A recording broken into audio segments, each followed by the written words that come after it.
Primeira Epístola de Paulo aos Coríntios. Capítulo 12.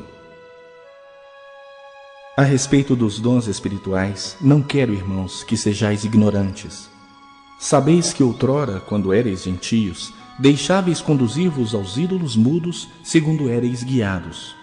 Por isso vos faço compreender que ninguém que fala pelo Espírito de Deus afirma anátema Jesus. Por outro lado, ninguém pode dizer Senhor Jesus, senão pelo Espírito Santo. Ora, os dons são diversos, mas o Espírito é o mesmo. E também há diversidade nos serviços, mas o Senhor é o mesmo. E há diversidade nas realizações, mas o mesmo Deus é quem opera tudo em todos. A manifestação do Espírito é concedida a cada um, visando a um fim proveitoso. Porque a um é dada, mediante o Espírito, a palavra da sabedoria, e a outro, segundo o mesmo Espírito, a palavra do conhecimento. A outro, no mesmo Espírito, a fé, e a outro, no mesmo Espírito, dons de curar. A outro, operações de milagres, a outro, profecia, a outro, discernimento de espíritos, a um, variedade de línguas, e a outro, capacidade para interpretá-las. Mas um só e o mesmo Espírito realiza todas essas coisas, distribuindo-as como lhe apraz, a cada um individualmente. Porque assim como o corpo é um e tem muitos membros, e todos os membros, sendo muitos, constituem um só corpo, assim também com respeito a Cristo. Pois em um só Espírito todos nós fomos batizados em um corpo, quer judeus, quer gregos, quer escravos, quer livres. E a todos nós foi dado beber de um só Espírito. Porque também o corpo não é um só membro, mas muitos. Se disser o pé, porque não sou mão, não sou do corpo, nem por isso deixe de ser do corpo. Se o ouvido disser, porque não sou olho, não sou do corpo, nem por isso deixe de o ser. Se todo o corpo fosse olho, onde estaria o ouvido? Se todo fosse ouvido, onde o olfato? Mas Deus dispôs os membros, colocando cada um deles no corpo como lhe aprouve. Se todos, porém, fossem um só membro, onde estaria o corpo? O certo é que há muitos membros, mas um só corpo. Não podem os olhos dizer à mão, não precisamos de ti, nem ainda a cabeça aos pés, não preciso de vós. Pelo contrário, os membros do corpo que parecem ser mais fracos são necessários. E os que nos parecem menos dignos no corpo, a estes damos muito maior honra. Também os que em nós não são decorosos, revestimos de especial honra. Mas os nossos membros nobres não têm necessidade disso. Contudo, Deus coordenou o corpo, concedendo muito mais honra àquilo que menos tinha, para que não haja divisão no corpo. Pelo contrário, cooperem os membros com igual cuidado em favor uns dos outros. De maneira que, se um membro sofre, todos sofrem com ele. E se um deles é honrado, com ele todos se regozijam. Ora, vós sois corpo de Cristo, e individualmente membros desse corpo. A uns estabeleceu Deus na igreja, primeiramente apóstolos, em segundo lugar, profetas, em terceiro lugar, mestres, depois operadores de milagres, depois dons de curar, socorros, governos, variedades de línguas. Porventura são todos apóstolos? Ou todos profetas? São todos mestres? Ou operadores de milagres?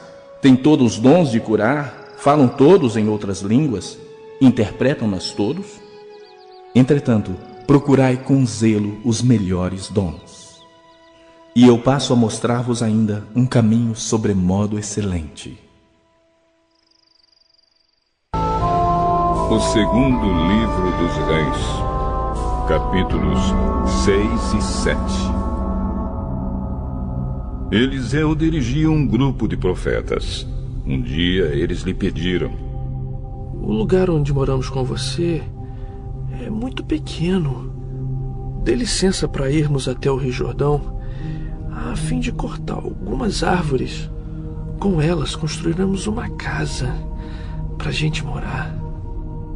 Podem ir, Um dos profetas insistiu que Eliseu fosse com eles. Eliseu aceitou e eles saíram juntos. Quando chegaram ao Jordão, começaram a trabalhar.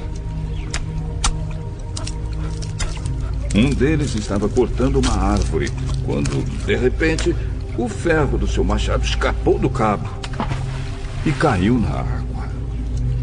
O que vou fazer, senhor? O machado era emprestado. Onde foi que ele caiu? O homem mostrou o lugar. Então Eliseu cortou um pedaço de pau, jogou na água e fez o machado boiar. Pegue-o! E o homem esticou o braço e o pegou. O rei da Síria estava em guerra contra Israel. Ele pediu conselho aos seus oficiais e escolheu um lugar para armar o seu acampamento. Mas o profeta Eliseu mandou um recado ao rei de Israel, avisando-lhe que não fosse para perto daquele lugar, pois os sírios estavam ali esperando, escondidos, para atacá-lo. Então o rei de Israel avisou os homens que moravam naquele lugar, e eles ficaram alerta. Isso aconteceu várias vezes.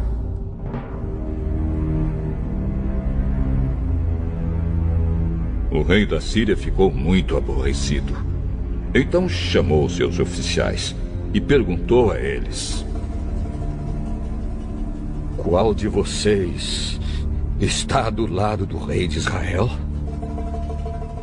Nenhum de nós, ó rei. O profeta Eliseu é quem conta ao rei de Israel tudo o que o senhor fala, até mesmo dentro do seu próprio quarto. Descubram onde ele está, que eu o prenderei.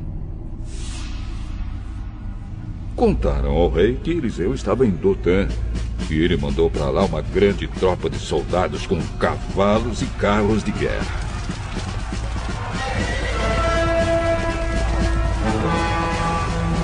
Eles chegaram de noite à cidade e a cercaram.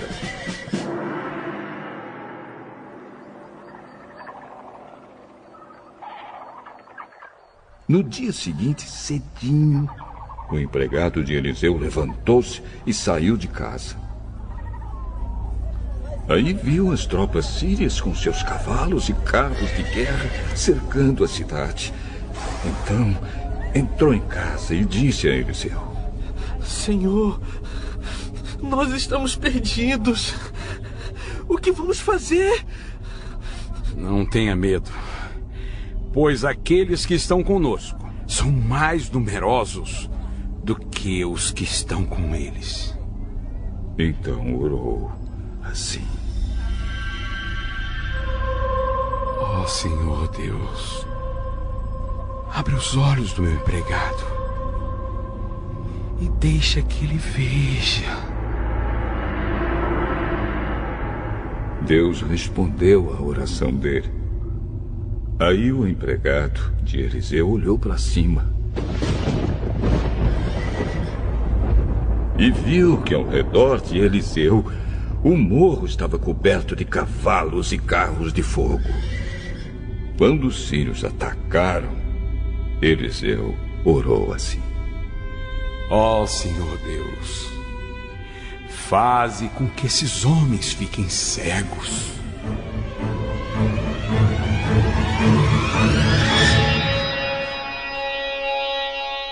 Deus respondeu à oração de Eliseu e fez com que os sírios ficassem cegos. Então Eliseu foi falar com eles: Vocês estão no caminho errado. Esta cidade não é a que vocês estão procurando. Venham comigo, que eu vou levar vocês até o homem que estão procurando. E os guiou até a cidade de Samaria. Logo que eles entraram na cidade, Eliseu orou assim: Ó Senhor Deus, abre os olhos deles e deixa que eles vejam. Então Deus fez com que os sírios enxergassem de novo. E eles viram que estavam dentro da cidade de Samaria. Quando o rei de Israel viu os sírios, perguntou a Eliseu: Devo matá-los, senhor? Devo matá-los? Não, de jeito nenhum. Por acaso o senhor mata os soldados que são feitos prisioneiros na guerra? Dê de comer e de beber a estes daqui e deixe que eles voltem para o rei deles. Então o rei de Israel mandou fazer uma grande festa para aqueles sírios.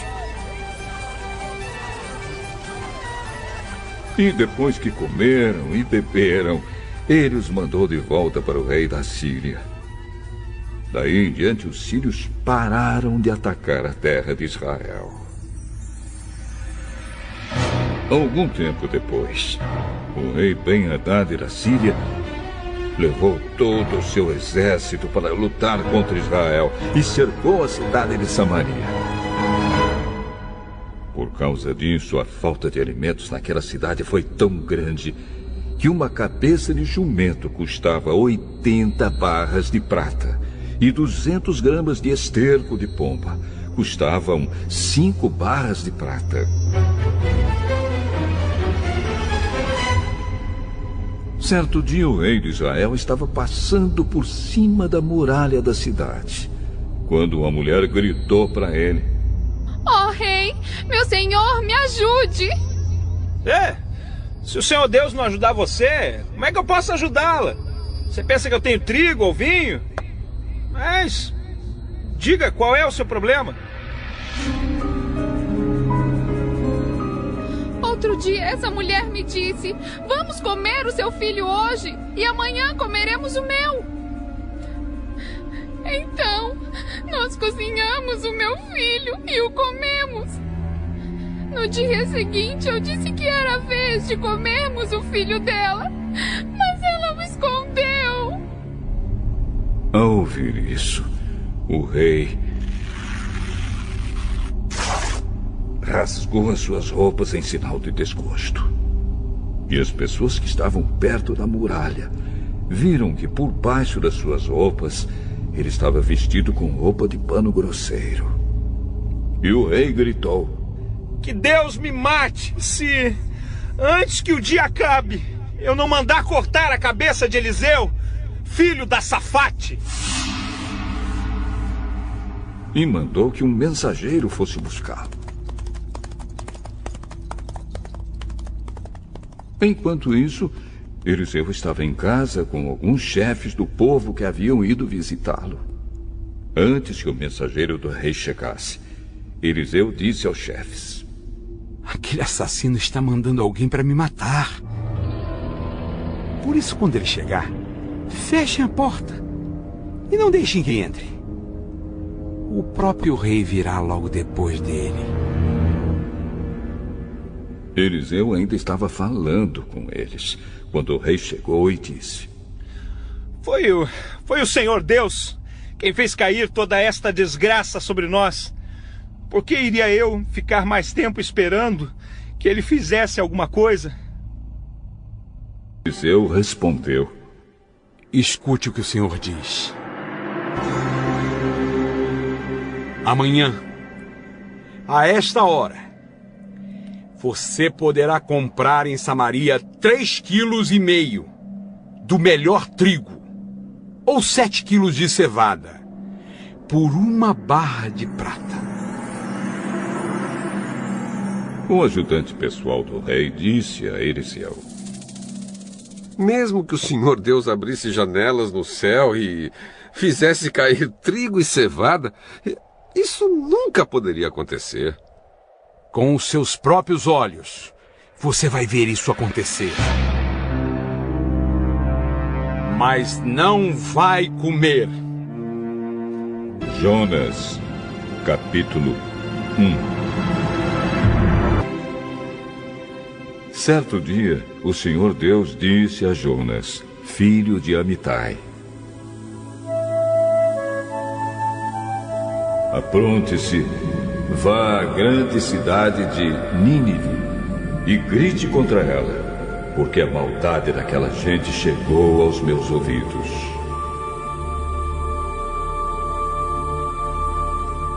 Jonas se aprontou, mas fugiu do Senhor, indo na direção contrária.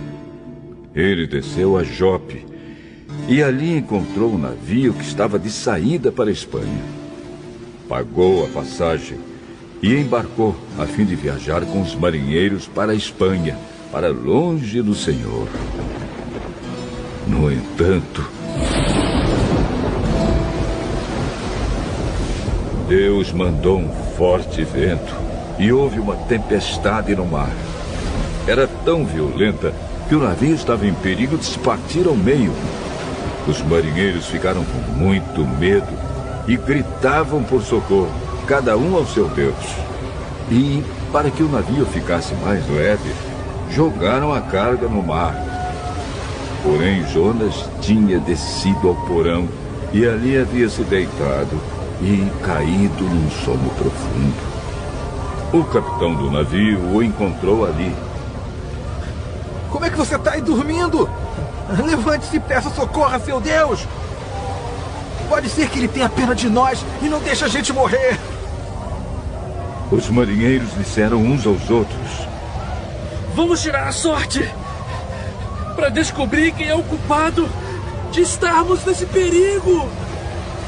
Eles fizeram isso e o nome de Jonas foi sorteado.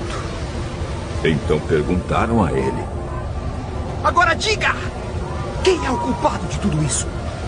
O que você está fazendo aqui? De onde você vem? De que país você é? E qual é o seu povo? Eu sou hebreu e adoro o Senhor, o Deus do céu, que fez o mar e a terra. Em seguida, Jonas contou que estava fugindo de Deus, o Senhor. Aí os marinheiros ficaram mais apavorados ainda e disseram: Veja só o que você fez! A tempestade piorava cada vez mais, de modo que os marinheiros perguntaram a Jonas: O que devemos fazer com você para que o mar se acalme? Vocês me peguem e joguem no mar, que ele ficará calmo, pois eu sei que foi por minha culpa que esta terrível tempestade caiu sobre vocês.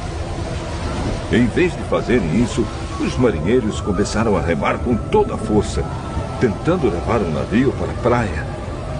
Porém, não conseguiam nada, porque a tempestade piorava ainda mais. Então oraram bem alto, assim: Ó Senhor Deus, não nos castigues com a morte por tirarmos a vida deste homem, pois és tu, ó Senhor, quem está fazendo isso. E o que está acontecendo é da tua vontade. Em seguida, os marinheiros pegaram Jonas e o jogaram no mar. E logo o mar se acalmou. Eles ficaram com tanto medo do Senhor que lhe ofereceram um sacrifício e lhe fizeram promessas. O Senhor ordenou que um grande peixe engolisse Jonas.